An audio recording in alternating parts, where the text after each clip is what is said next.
الحمد لله وكفى وسلام على عباده الذين اصطفى أما بعد أعوذ بالله من الشيطان الرجيم بسم الله الرحمن الرحيم سنريهم آياتنا في الآفاق وفي أنفسهم حتى يتبين لهم أنه الحق سبحان ربك رب العزة عما يصفون وسلام على المرسلين والحمد لله رب العالمين اللهم صل على سيدنا محمد وعلى آل سيدنا محمد وبارك وسلم. کئی چیزوں کو انسان اپنی آنکھوں سے دیکھتا نہیں مگر نشانیوں سے پہچان جاتا ہے کہ معاملہ کیسے ہے. ایک آدمی گھر بند کر کے کہیں سفر پر گیا، جب واپس آیا تو دیکھا کہ کمرے کے دروازے کھلے ہوئے تھے، جو بیگ تھے وہ مسنگ تھے اور جیولری اس میں سے غائب تھی. آنکھ سے اس نے کچھ نہیں دیکھا، لیکن ان نشانیوں سے وہ سمجھ گیا کہ میرے گھر چوری ہو گئی ہے. بلکہ کس راستے سے چور آیا وہ یہ بھی پہچان لیتا ہے کہ جی باہر کا دروازہ بند تھا تو لگتا ہے کہ چور چھت سے نیچے اتر کے آیا ہے. اب کون چور ہے اس کے لیے پاؤں کے نشانات دیکھے جاتے ہیں، اور ایسے لوگ ہوتے ہیں جو پاؤں کے نشانات کو پہچانتے ہیں، وہ چور کو واک کروا کے پہچان لیتے ہیں کہ اتنے بندوں میں سے یہ چور ہے. چنانچہ حدیث مبارکہ میں آتا ہے کہ جب نبی علیہ السلام نے ہجرت فرمائی تو مکہ کے لوگوں نے نبی علیہ السلام کو تلاش کیا، تو انہوں نے قدموں کے نشان جاننے والے ایک بندے کو بلایا، اور وہ بندہ ان کو مکہ مکرمہ سے نشانات دیکھ کر غار ثور کے دروازے اوپر لے کے آیا. اس نے کہا جی کہ یہاں تک پاؤں کے نشانات آتے ہیں، آگے پتہ نہیں.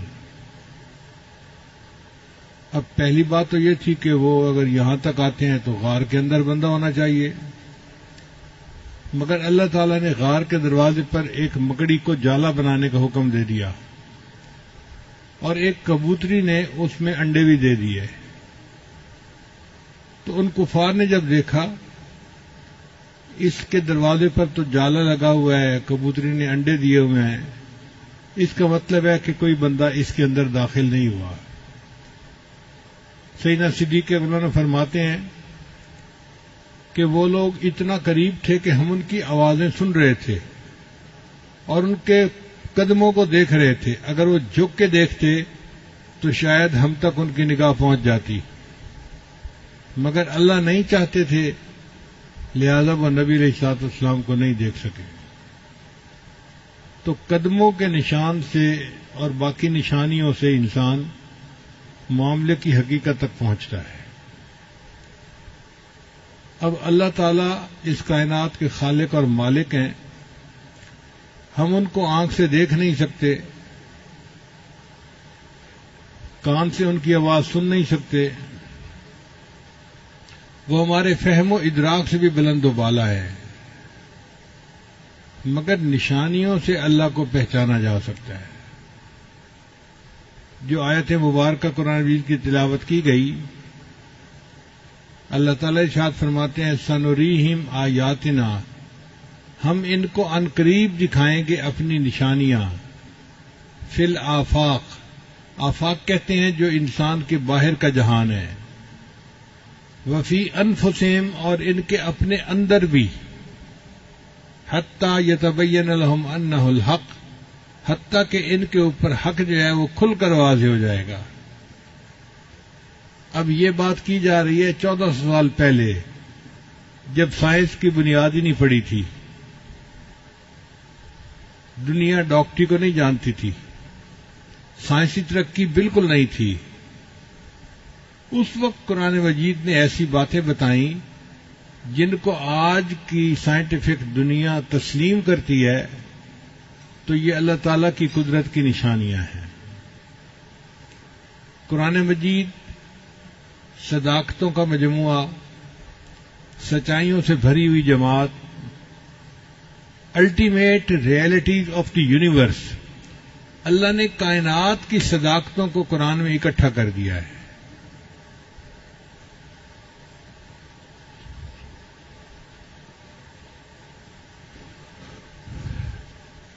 قرآن مجید میں اللہ تعالیٰ فرماتے ہیں کہ ہم نے زمین اور آسمان کو پیدا کیا، تم ذرا آنکھ اٹھا کر دیکھو، حل تری من فطور، تمہیں زمین و آسمان کی پیدائش میں کوئی کمی نظر آتی ہے، کوئی نقص نظر آتا ہے؟ اور فرمایا کہ اگر ایک دفعہ نظر نہیں آتا تو دوبارہ آنکھ اٹھا کے دیکھو، فرجع البصر کرتین ینقلب الیک البصر خاسئا وحسیر، تمہاری نگاہ ناکام واپس لوٹے گی اور تمہیں میری تخلیق میں کوئی کمی نظر نہیں آئے گی۔ اب اللہ نے ایسی کائنات کو بنایا جس میں کوئی کمی ہے ہی نہیں، اور آج اتنا عرصہ گزر گیا، کوئی پوائنٹ ایسا نہیں جہاں انسان یہ کہہ سکتا ہو کہ جی کائنات میں یوں ہونا چاہیے تھا اور یوں ہے، غلطی ہو گئی، گنجائش ہی نہیں ہے، چونکہ اللہ نے پرفیکٹ سسٹم بنایا ہے۔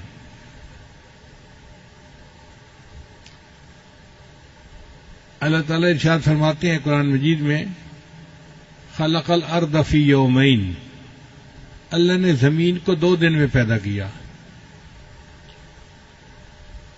تو زمین کی پیدائش 2 دن میں ہوئی، پھر اللہ نے اس کے اندر برکت رکھی، فی 4 ایام، 4 دنوں کے اندر، یعنی کل زمین آسمان کی پیدائش میں 6 دن لگے، 2 دن زمین کو پیدا کرنے میں اور 4 دن اس کے اندر برکتیں رکھنے میں، زمین کے اندر کیمیکل کا تناسب متعین کرنا، اس میں سونے کی کانیں، کاپر کی کانیں، کوئلے کی کانیں، پتھر ہیں، پہاڑ ہیں، ہیرے جواہرات کے خزانے ہیں، اللہ نے اس میں 4 دن لگائے اس کو بنانے میں۔ اور کیسا اللہ نے بنایا یہ سسٹم کہ آج اربوں کھربوں سال گزر گئے ہیں زمین کو بنے ہوئے، سبزیاں اگتی ہیں، درخت اگتے ہیں، پھل اگتے ہیں، زمین کے نمکیات میں کوئی فرق نہیں آیا۔ ایسا کبھی نہیں ہوا کہ جی فلاں جگہ اب پوٹاشیم ختم ہو گیا ہے لہذا وہاں پر اب درخت نہیں اگ سکتے۔ کوئی 1-2 سال کی بات نہیں، اربوں کھربوں سال۔ سائنس کے حساب سے زمین 15 ارب سال پہلے بنی، تو 15 ارب سال سے اس کے اوپر درخت اگ رہے ہیں، مگر اللہ نے جو کیمیکل ہیں ان کا تناسب ایسے رکھا ہے کہ اس میں آج تک کوئی کمی نہیں۔ کوئی نہیں کہہ سکتا جی کہ نائٹروجن ختم ہو گئی لہذا اب پودے جو ہیں وہ اپنا پھل نہیں دے سکتے، یا پودے اپنا پھول نہیں دے سکتے، ایسا ہرگز نہیں ہے۔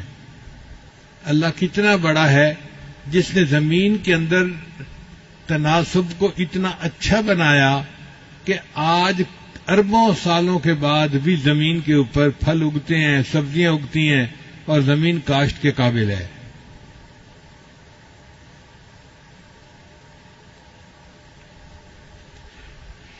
پھر اللہ تعالیٰ نے بارش کا ایک نظام بنایا، سمندر کے اوپر سے پانی بخارات بن کے اڑتا ہے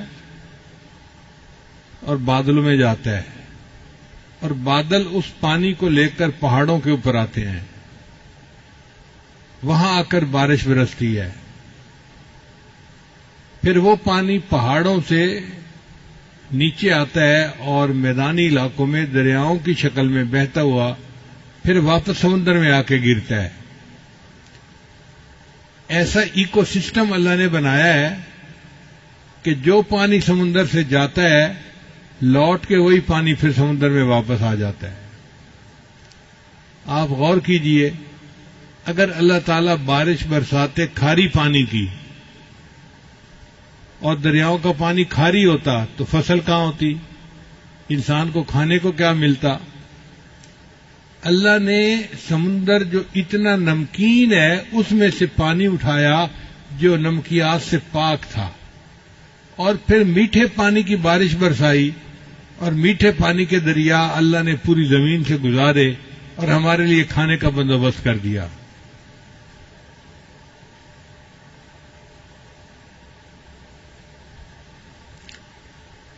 کسی عارف نے کہا کھیتیاں سرسبز ہیں تیری غذا کے واسطے، کھیتیاں سرسبز ہیں تیری غذا کے واسطے، چاند سورج اور ستارے ہیں ضیاء کے واسطے، بحر و بر شمس و قمر ماء و شما کے واسطے، یہ جہاں تیرے لیے ہے تو خدا کے واسطے. اللہ نے یہ جہان ہمارے لیے بنایا اور ہمیں اللہ نے اپنی عبادت کے لیے بنایا. تو دیکھیے اللہ تعالیٰ کی تخلیق میں کیا خوبی ہے، کیا حسن ہے کہ اللہ کے فضل سے آج بھی زمین کا پورا نظام اپنی خوبصورتی کے ساتھ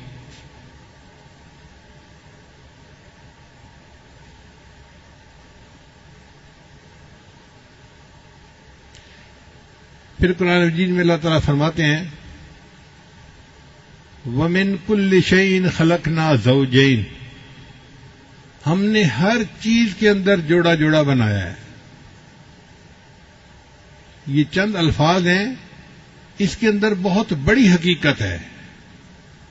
اللہ فرماتے ہیں ہم نے ہر چیز میں جوڑا جوڑا بنایا،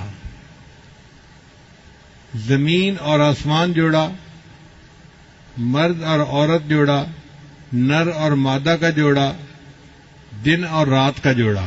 ہر چیز میں آپ دیکھیں گے جوڑا جوڑا نظر آئے گا. حتیٰ کہ دنیا اور آخرت جوڑا.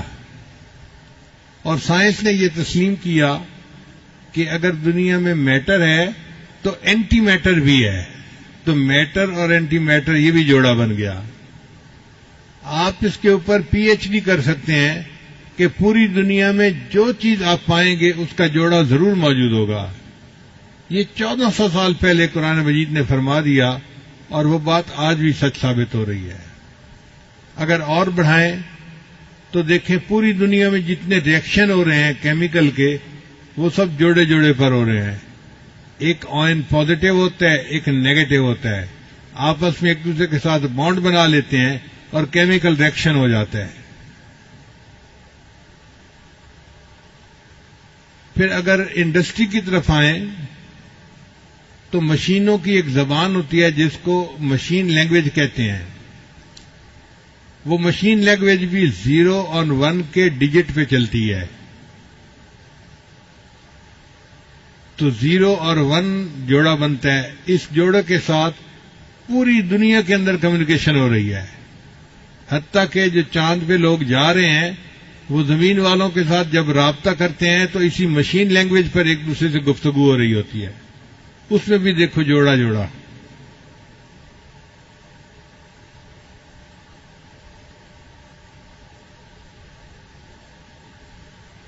پھر اللہ تعالیٰ قرآن مجید میں فرماتے ہیں وَجَعَلْنَا مِنَ الْمَاءِ كُلَّ شَيْءٍ حَيٍّ، ہم نے پانی سے ہر چیز کو زندگی بخشی. یعنی جو چیز بھی دنیا میں زندہ ہے وہ پانی کی وجہ سے ہے. اور اب تو سائنس بھی تسلیم کرتی ہے کہ پانی سے زندگی کا آغاز ہوا اور پھر یہ سلسلہ آگے چلتا رہا. پچھلے دنوں ایک مشن مریخ کے اوپر بھیجا گیا تو دنیا کے مختلف ملک کے سائنسدان اکٹھے ہوئے کہ ہمیں کیسے پتہ چلے کہ مریخ کے اوپر زندگی ہے یا نہیں ہے. تو انہوں نے کہا اس کے لیے کوئی ہمارے پاس کرائیٹیریا ہونا چاہیے. کیا کرائیٹیریا ہونا چاہیے؟ انہوں نے مل کے متفقہ فیصلہ کیا اگر مریخ کے اوپر پانی موجود ہے تو زندگی یقیناً ہوگی، اگر پانی موجود نہیں تو زندگی نہیں ہو سکتی. جو بات 1400 سال پہلے بتائی گئی آج کی سائنس کی دنیا بھی تسلیم کر رہی ہے.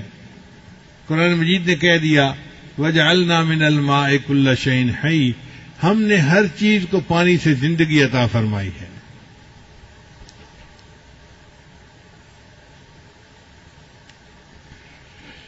قرآن مجید میں ایک جگہ پر اللہ تعالیٰ کافروں کے دل کی ظلمت کا بیان کرتے ہیں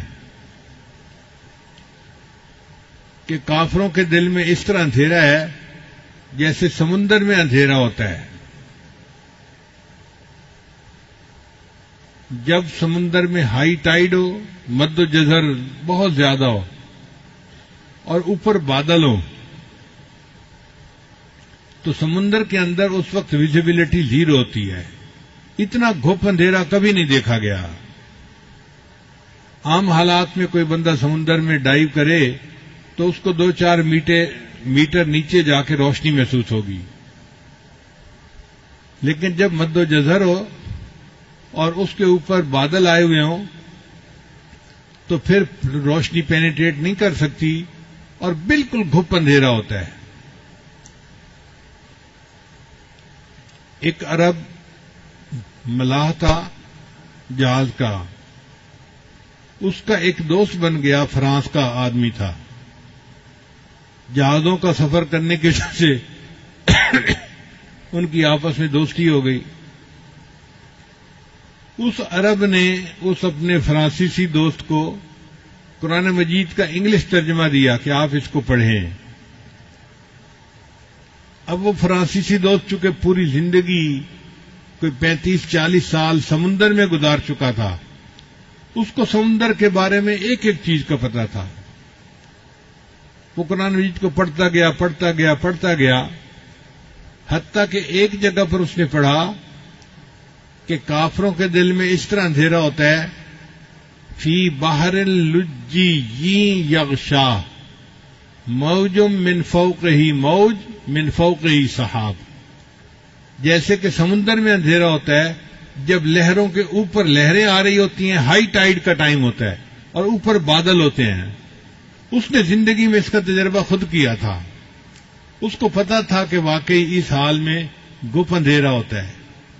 جب اس نے اس آیت کو پڑھا تو اس نے اپنے عربی دوست سے پوچھا کہ مجھے یہ بتائیں کہ آپ کے پیغمبر اسلام نے سمندر کا سفر کتنی دفعہ کیا ہے؟ اس عربی دوست نے کہا کہ نبی علیہ السلام نے پوری اپنی مبارک زندگی میں سمندر کا سفر کیا ہی نہیں ہے. وہ کہنے لگا یہ ممکن نہیں کہ جس بندے نے سمندر کا سفر ہی نہ کیا ہو وہ سمندر کے اندر کی بات کو اتنا ایگزیکٹ اور صفائی کے ساتھ بیان کرے. لہذا اس نے کلمہ پڑھا اور وہ مسلمان ہو گیا.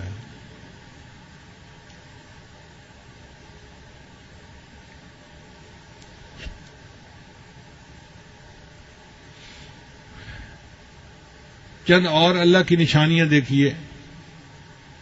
مرغابی سردیوں کے موسم میں ایک ملک سے دوسرے ملک کا سفر کرتی ہے اپنی غذا کی خاطر. چنانچہ ایک مرغابی کا چھوٹا سا پرندہ ہے جس کا وزن 400 گرام ہوتا ہے. 400 گرام کا مطلب آدھا کلو بھی نہیں ہے. چھوٹا سا پرندہ کبوتر جیسا. وہ امریکہ میں الاسکا ایک جگہ ہے برفانی، وہاں سے وہ اڑتا ہے اور نیوزی لینڈ جاتا ہے اور درمیان میں سمندر ہوتا ہے. وہ سمندر کے اندر زمین پہ اتر نہیں سکتا، پانی ہے. لہذا وہ جو اڑان بھرتا ہے تو 9 دن 9 رات مسلسل وہ اڑتا رہتا ہے. اب آپ غور کیجئے کہ چھوٹا سا پرندہ ہے، 9 دن 9 رات اڑتا ہے، نہ کھاتا ہے نہ پیتا ہے نہ آرام کرتا ہے نہ نیند کرتا ہے، اور بغیر کسی آرام نیند کے کھائے پیے کے وہ 9 دن 9 رات میں 12,000 کلومیٹر کا سفر کر کے اپنی منزل پہ پہنچتا ہے۔ اس پرندے کو کس نے اتنا سفر طے کرنے کی قوت عطا فرمائی؟ اللہ نے عطا فرمائی۔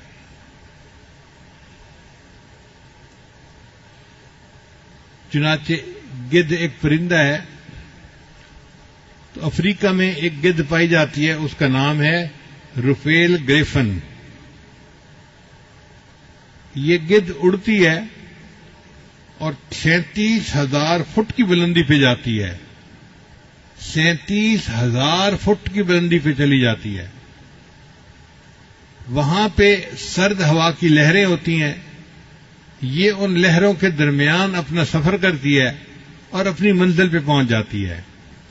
وہاں پہ ٹیمپریچر -50 ڈگری سینٹی گریڈ ہوتا ہے، 0 پہ تو برف جمتی ہے، تو -50 ڈگری سینٹی گریڈ پہ تو پتہ نہیں کیا کچھ جم جائے۔ یہ اس ٹیمپریچر پہ جا کے پھر اپنے سفر کرتی ہے، اور اتنی بلندی پہ آکسیجن 10% رہ جاتی ہے۔ جو لوگ پہاڑوں پہ چڑھتے ہیں وہ 15-20 ہزار فٹ کی بلندی پہ جاتے ہیں، تو آکسیجن وہاں پہ 10% رہ جاتی ہے، 100 میں سے 10%، تو ان کو سلنڈر اپنے ساتھ لے کے جانے پڑتے ہیں۔ وہ اوپر جا کے سانس سلنڈر سے لیتے ہیں، اگر سلنڈر سے سانس نہ لیں تو دم گھٹ کے مر جائیں وہ۔ آپ بتائیے، اگر 15-20 ہزار کی بلندی پہ ان کو آکسیجن کی ضرورت پڑتی ہے، تو اس گدھ پرندے کو 37,000 فٹ کی بلندی پہ کون آکسیجن پہنچا رہا ہے؟ اور اس تھوڑے آکسیجن کے ساتھ یہ کمفرٹیبلی اڑتا ہے اور ہزاروں میل کا سفر کر کے اپنی منزل پہ پہنچتا ہے۔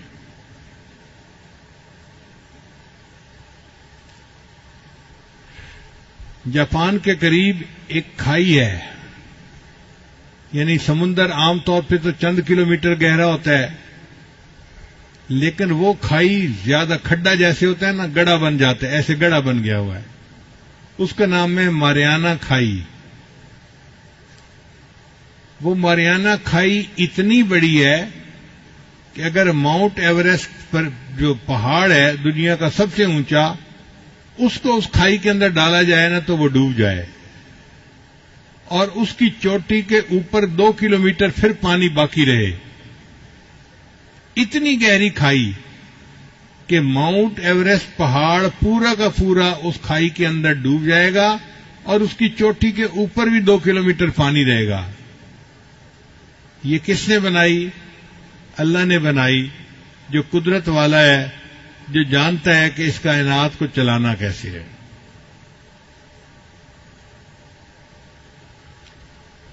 جب اللہ تعالیٰ نے فرعون کو پانی میں ڈبویا تھا تو ڈوبتے ڈوبتے فرعون نے دعا مانگی تھی کہ اے اللہ، میں موسیٰ اور ہارون کے رب پہ ایمان لایا، تو اللہ نے فرمایا کہ نہیں، آن اب دیر ہو گئی، اب تیرا ایمان قبول نہیں۔ پھر اللہ نے فرمایا کہ آج تیرے جسم کو ہم نجات دے دیں گے، الیوم ننجیک ببدنک لمن خلفک آیا، تاکہ بعد میں آنے والوں کے لیے تیرا جسم جو ہے وہ عبرت کی نشانی بنے۔ لشکر بھی ڈوب گیا، فرعون بھی ڈوب گیا، اور یہ سب پانی کے اندر رہے۔ اور پانی کے اندر کتنا عرصہ رہے؟ 3,000 سال پانی میں پڑے رہے۔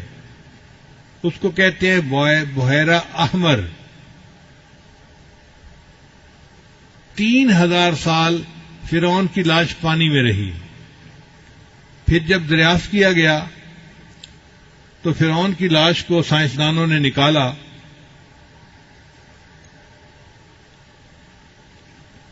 اور انہوں نے دیکھا کہ اس کی لاش بالکل ٹھیک ہے، کوئی اس کو کیمیکل نہیں لگا ہوا، کوئی اس کو محفوظ کرنے کے لیے چیز نہیں لگی ہوئی۔ پانی میں 3,000 سال تک ایک لاش کیسے ٹھیک رہ سکتی ہے؟ یہ میرے اللہ کا حکم تھا، کیونکہ اللہ نے فرما دیا تھا ہم تیرے بدن کو نجات دیں گے، اور تو بعد میں آنے والوں کے لیے عبرت کا نشان بنے گا۔ چنانچہ آج بھی فرعون کی لاش مصر کے عجائب گھر میں پڑی ہے اور دیکھنے والے کے لیے عبرت کا نشان ہے کہ اللہ نے اپنی بات کو کیسے پورا کر دکھایا۔ یہ تو تھیں خارجی نشانیاں جو ہم اپنے باہر دیکھتے ہیں، کچھ ہوتی ہیں داخلی نشانیاں، بندے کے اندر بھی داخلی نشانیاں ہیں۔ ان میں سے ایک نشانی یہ ہے کہ اللہ نے انسان کو دماغ عطا فرمایا۔ دماغ جو ہے یہ 73% پانی ہے اور 16% یہ چربی ہے۔ 1 کھرب نیورون کے ساتھ 10 کھرب گیل خلیے ہوتے ہیں۔ یہ جو نیورون ہیں یہ انفارمیشن پاس آن کرتے ہیں، اور جو دوسرے خلیے ہیں وہ انفارمیشن کو پروسیس کرتے ہیں۔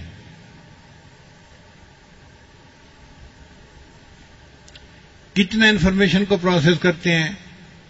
1 سیکنڈ میں انسان کا دماغ جس کام کو کر لیتا ہے اس کو کرنے کے لیے جو اس وقت دنیا میں سب سے فاسٹ کمپیوٹر ہے اس کو سپر کمپیوٹر کہتے ہیں، تو 40,000 کمپیوٹر مل کر کام کریں تو 40 منٹ میں جا کے وہ اس بات کو پروسیس کر سکیں گے جس کو دماغ 1 سیکنڈ میں پروسیس کر لیتا ہے۔ نہیں، سوری، میں نے غلط کہا، 80,000 سپر کمپیوٹر مل کر پروسیس کریں تو 40 منٹ میں اس کو پروسیس کر سکیں گے۔ اب بتائیے دماغ کی کتنی قوت ہے؟ 1 سیکنڈ میں وہ اتنی انفارمیشن پروسیس کر لیتا ہے کہ جس کو پروسیس کرنے کے لیے 80,000 سپر کمپیوٹر چاہیے اور ان کو بھی 40 منٹ لگیں گے اس کو پروسیس کرنے میں۔ انسان کا دماغ 10 واٹ کی بجلی سے چلتا ہے اور دماغ کی جو میموری ہے وہ 25 لاکھ جی بی ہے۔ آج کل تو 5-10 جی بی پہ ہی لوگ خوش پھرتے ہیں کہ جی بڑی میموری مل گئی، 10 جی بی مل گیا، 15 جی بی مل گیا۔ دماغ کی میموری 25 لاکھ جی بی ہے جو اللہ نے بنایا ہے۔ تو یہ دماغ اللہ کی نشانیوں میں سے ایک نشانی ہے۔ جتنا ہم اس پر غور کرتے ہیں ہمارا دل گواہی دیتا ہے کہ واقعی ایسے دماغ کو بنانے والا اللہ خود کتنا عقل مند ہوگا، وہ خود کتنی صفات کا حامل ہوگا۔ پھر اس کے بعد انسان کی آنکھ۔ انسان کی آنکھ کا قطر 1 انچ ہے اور آنکھ کا وزن 56 ملی گرام ہوتا ہے۔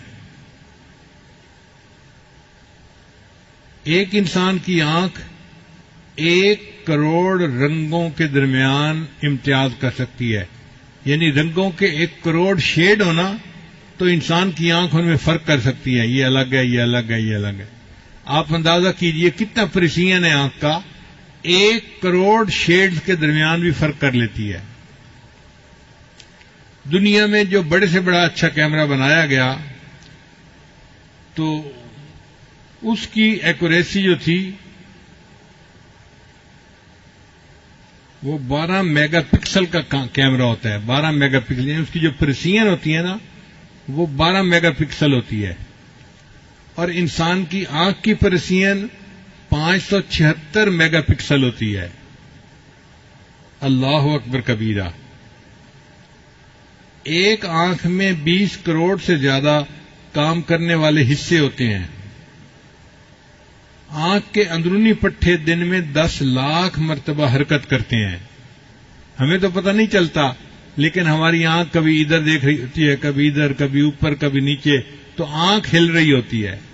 تو سائنسدانوں نے کہا کہ آنکھ کے اندر کے جو پٹھے ہیں وہ ایک دن میں 10 لاکھ مرتبہ حرکت کرتے ہیں، اور آنکھ تھکتی نہیں ہے کہ جی اب میری آنکھ تھک گئی ہے میں بند کر کے پڑا ہوا ہوں۔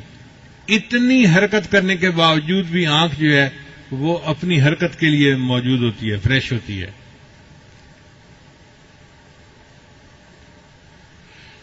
انسان کی انگلی کے جو نشانات ہیں نا ان میں 40 کریکٹر ہیں جن سے بندے کو پہچانا جاتا ہے یہ اس بندے کی انگلی ہے، یہ اس بندے کی 40 کریکٹر ہیں،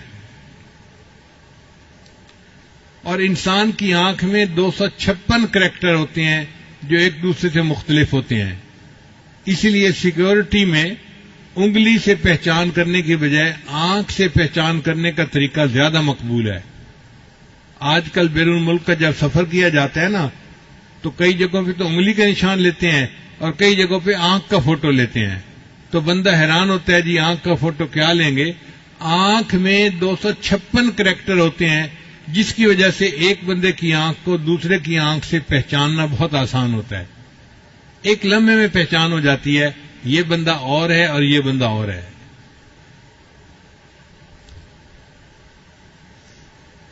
پھر انسان کے آنکھ کے درمیان میں ایک چیز ہے جس کو کورنیا کہتے ہیں، اس کو خون نہیں ملتا.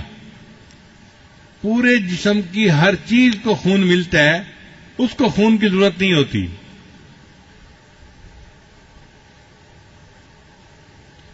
مگر اس کو فکس کرنے کا طریقہ آج تک انسان نہیں جان سکا. اب کوئی بچہ ماں کے پیٹ سے پیدا ہو اور اس کی آنکھ نہ ہو تو ساری دنیا کے سائنسدان مل کے اس کے لیے آنکھ بنا نہیں سکتے. یہ آنکھ کی نعمت کس نے دی؟ اللہ نے ہمیں عطا فرمائی. پوری زندگی انسان عبادت کرتا رہے تو آنکھ کی نعمت کا حق ادا نہیں کر سکتا.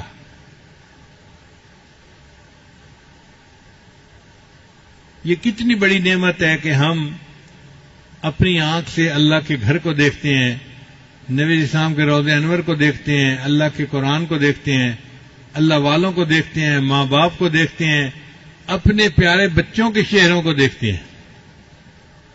جن کی آنکھیں نہیں ان سے ذرا اس کی قدر جا کے پوچھیے کہ آنکھوں کی قدر کیا ہے.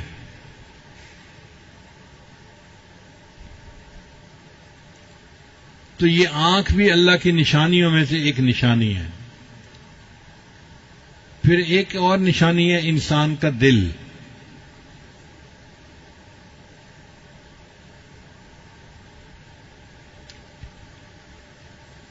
انسان کا دل پٹھوں کا ایک پمپ ہے جس کو اللہ نے بہت مضبوط بنایا ہے. یہ انسان کے سینے میں چھاتی میں لیفٹ سائڈ پر ہوتا ہے. اسی لیے انسان کے 2 پھیپھڑے ہوتے ہیں، ایک رائٹ سائڈ کا ایک لیفٹ سائڈ کا. تو لیفٹ سائڈ کا پھیپھڑا تھوڑا سا چھوٹا ہوتا ہے بنسبت رائٹ سائڈ کے پھیپھڑے کے. وہ اللہ نے چھوٹا اس لیے بنایا کہ دل کو جگہ مل سکے اپنی حرکت کے لیے. اب یہ دل کا سائز تقریباً مٹھی کے برابر ہوتا ہے. جب بچے کی عمر 4 ہفتے ہوتی ہے نا، بچے کی عمر 4 ہفتے ہوتی ہے تو اس کا دل دھڑکنا شروع کر دیتا ہے. پھر اس وقت سے لے کے اس کی موت تک یہ دل نان سٹاپ دھڑکتا رہتا ہے. آپ بتائیں جس بندے کی عمر 100 سال ہے، 100 سال اس کا دل دھڑکتا رہا، کیا کوئی دنیا میں ایسی مشین ہو سکتی ہے جو نان سٹاپ 100 سال تک چلتی رہے اور اس میں کوئی خرابی نہ آئے؟ یہ اللہ نے ایسا دل بنایا جو ہر وقت خون کو پمپ کر رہا ہوتا ہے. چنانچہ ہر منٹ میں 1.5 گیلن خون پمپ کرتا ہے. جو عورت حاملہ ہوتی ہے تو اس کے خون کی مقدار 50% اللہ بڑھا دیتے ہیں، کیونکہ وہ خون اس کو بھی ملنا تھا اور اس کے ہونے والے بچے کو بھی ملنا تھا. کون بڑھاتا ہے یہ خون کی مقدار؟ اللہ بڑھاتے ہیں. انسان کے جسم کی ایک ایک ٹشو کو خون پہنچتا ہے. اس لیے ہمارے یہاں خون کی شریانیں باریک باریک ہر جگہ ہوتی ہیں، ہر جگہ. اگر شریانوں کی لمبائی کا اندازہ لگایا جائے اور ایک بندے کی شریانوں کو الگ الگ کر کے ان کو گانٹھ باندھ دی جائے تو ایک انسان کے جسم میں کل شریانوں کی لمبائی 1,60,000 کلومیٹر بنتی ہے. 1,60,000 کلومیٹر وائرنگ ہے جو انسان کے جسم میں استعمال ہوئی ہے، اور وہ ہر ٹیشو کو خون پہنچا رہی ہے۔ اب آپ بتائیے کہ دل کے اوپر کتنا بوجھ ہوتا ہوگا جو 1,60,000 میل کی مسافت تک خون پہنچا رہا ہے۔ انسان کا خون 30 سیکنڈ کے اندر دل سے نکلتا ہے اور پھر واپس آ جاتا ہے، سرکل پورا کر لیتا ہے پورے۔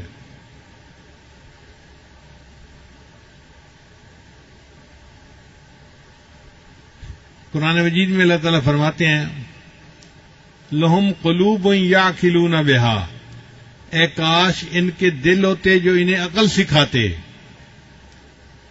سائنسدان بڑے عرصے تک اعتراض کرتے رہے، اور جی دل تو ایک پمپ ہے، اس کا کیا تعلق محسوسات سے اور کیفیات سے؟ تو یہ تو عجیب بات ہے۔ ہزاروں سال سائنسدانوں نے مخالفت کی، اور اب آ کے سائنس نے تحقیق کی کہ دل کے اندر بھی کچھ نیورون ہوتے ہیں اور وہ انسان کے دماغ کے ساتھ کنیکٹڈ ہوتے ہیں۔ چنانچہ ایک چھوٹا سا کنٹرول روم دل کے اندر بھی ہوتا ہے، وہ سگنل دیتا ہے انسان کے دماغ کو، اور انسان کا دماغ پھر پورے بدن کو کنٹرول کرتا ہے۔ یعنی انسان کا ایک کنٹرول روم تو دماغ میں ہے جو اصل پورے بدن کو کنٹرول کرتا ہے، مگر اس کے لیے ایک پائلٹ کنٹرول روم انسان کے دل میں بھی ہے۔ جو دل میں کیفیت ہوتی ہے دماغ اسی کے بارے میں سوچتا ہے اور اسی کے بارے میں دماغ پروسیس کرتا ہے۔ 1400 سال پہلے جب دنیا نہیں جانتی تھی، اللہ نے اس وقت فرمایا ان کے دل ہوتے جو انہیں عقل سکھاتے، اور آج اس موسٹ ماڈرن سائنٹیفک دنیا میں انسان نے مان لیا کہ واقعی انسان کا دل انسان کے دماغ کو کنٹرول کرتا ہے۔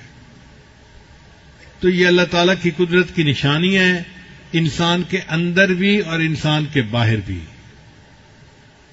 اس کے علاوہ انسان کی کڈنیز میں کیا کچھ ہے، انسان کے پھیپھڑوں میں کیا کچھ ہے، اگر یہ ساری تفصیل کرنے لگ جائیں تو بات بہت لمبی ہو جائے گی اور وقت ہو چکا۔ تو اللہ نے فرمایا تم ان قریب دیکھو گے نشانیاں، باہر میں بھی اندر میں بھی، حتیٰ کہ تمہارا دل گواہی دے گا کہ یہ بات 100% سچ ہے۔ اور آج واقعی ہم جب ان نشانیوں کو دیکھتے ہیں تو ہمارا دل گواہی دیتا ہے کہ ان چیزوں کو بنانے والا کوئی پروردگار ہے جو بہت سمجھدار عقل مند ہے، جس نے کائنات کو ایک اچھے انداز سے بنایا۔ سائنسدان اس کو کہتے ہیں انٹیلیجنٹ ڈیزائن، کہ جو کائنات کا ڈیزائن اللہ نے کیا ہے نا وہ بڑا ہی عقل مندی کا ہے۔ آپ دیکھیں سورج زمین سے کتنے فاصلے پر ہے، اگر روشنی سورج سے چلے زمین پر آنے کے لیے تو اس کو 2 منٹ لگتے ہیں، جبکہ روشنی ایک سیکنڈ میں 1,86,000 میل کا سفر کرتی ہے۔ ایک سیکنڈ میں 1,86,000 میل کا سفر کرنے کے لیے کرنے والی تیز رفتار روشنی سورج سے زمین پر آنے کے لیے 2 منٹ لیتی ہے۔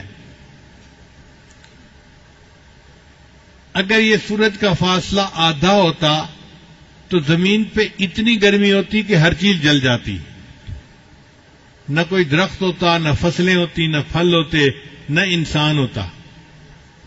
اور اگر یہ فاصلہ دگنا ہوتا تو زمین پہ اتنی ٹھنڈ ہوتی کہ ہر چیز جم جاتی، انسان زندگی گزار ہی نہ سکتا۔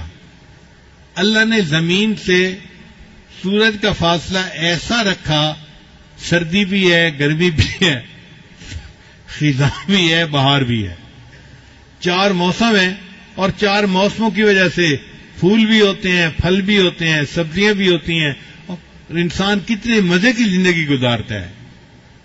اب یہ فاصلے کا تعین کس نے کیا؟ اللہ نے کیا۔ تو اللہ فرماتے ہیں کہ ان قریب تم دیکھو گے نشانیاں آفاق میں بھی اور اپنے اندر میں بھی، حتیٰ کہ تمہارا دل گواہی دے گا کہ اللہ سچ ہے، اس کائنات کو بنانے والا اللہ ہے۔ اور واقعی ہم ان نشانیوں پر غور کر کے اس نتیجے پر پہنچتے ہیں کہ اے اللہ، آپ ہی نے اس کائنات کو پیدا کیا، آپ اس کے خالق ہیں، آپ اس کے مالک ہیں، اور آپ ہی اس کائنات کے نظام کو چلانے والے ہیں۔ ہم اللہ کی عظمت کو پہچانیں، اس کے گیت گائیں اور اسی کو مدد کے لیے پکاریں، اللہ سے قربت کا احساس پیدا کریں، قرآن شریف کو پڑھیں اور خوب جی بھر کے اللہ کی عبادت کریں جس نے ہمیں اتنی نعمتوں سے نوازا۔ ہمارا دل گواہی دیتا ہے ربنا ما خلقت ھذا باطلا، اے اللہ آپ نے اس چیز کو ایسے ہی پیدا نہیں کیا، سبحانک تو پاک ہے، فقنا عذاب النار، بس ہمیں جہنم کی آگ سے نجات عطا فرما دیجیے۔ شاعر نے کہا چاند تاروں میں تو مرغزاروں میں تو اے خدایا، کس نے تیری حقیقت کو پایا، چاند تاروں میں تو مرغزاروں میں تو اے خدایا، کس نے تیری حقیقت کو پایا، بحر اسیاں سے مولا بچا لے، دل کی کشتی ہے تیرے حوالے۔ بحر اسیاں سے مراد گناہوں کے سمندر سے، بحر اسیاں سے مولا بچا لے، دل کی کشتی ہے تیرے حوالے، تو ہی ستار ہے تو ہی غفار ہے اے خدایا، کس نے تیری حقیقت کو پایا۔ اللہ تعالی ہمیں اپنی معرفت عطا فرمائے اور پوری زندگی اللہ کی بندگی والی زندگی ہمیں عطا فرمائے۔ وآخر دعوانا